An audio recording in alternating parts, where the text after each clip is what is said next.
Hi guys, I wanted to make a video to talk to you guys about the compound path tool. You guys are going to be using this to make your grommets, and you'll also be using it on your zipper pull most likely. So what the compound path does is it basically just puts a hole inside your shape.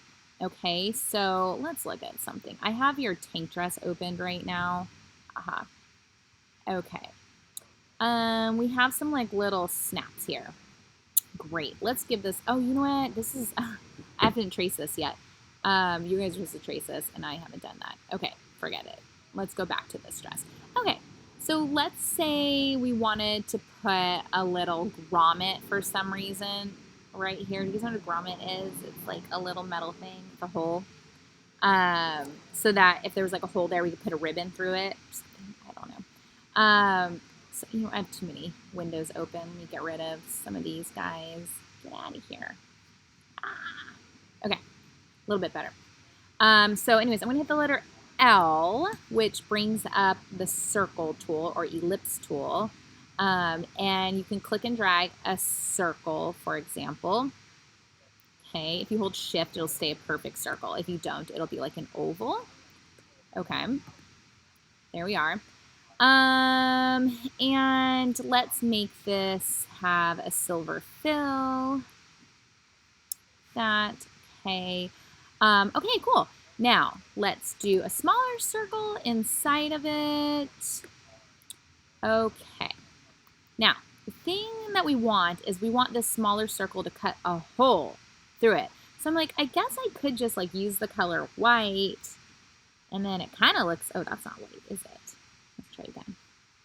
White. There we go. Are you white? Come on, buddy. All the way up. Okay, white. And it kind of looks like there's a hole, right? But what if then we change our dress to not be white and we change it to be this great, I don't know, magenta color or whatever that is? Then we have to go and like change this to magenta. It's a lot of work. So it would be so much better if there was just like a hole cut out instead of like having a white circle on top of it. Okay, so it's pretty simple to do. You really just hold your two shapes. So I hold my small circle, I hold my big one by holding shift. I select them with my black arrow. Select them both. Hopefully by now you're so good at selecting more than one object, right? You know how to use that shift key. You know how to use that black arrow. Select them both, and you just go object. Hey, look, it's right by the clippy mouse. Remember that guy? Compound path, make, or Command 8. Memorize that too. So boom, now we have a hole in our object. So that's cool. So like if I need to change this dress, actually, guess what, everybody? It's going to be green now. I don't have to do any extra work to figure out that hole. It's automatic. One more thing I kind of want to talk about is when I did this, I kind of eyeballed to see if it was centered. We do have the align tool as well. And if it's not already open, sorry, not actions, align.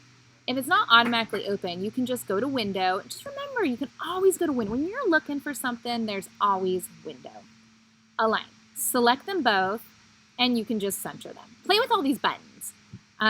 Anyways, I can hit Control 8 at this point. So yeah, that's the clipping mouse or the compound path tool. I'm trying to think if there's anything else I'm missing that I should tell you guys about. You can always like go back in and rechange it. Let's say you're like, oh, use the white arrow though. You're like, oh, actually I want this shape to be like that. You can do that.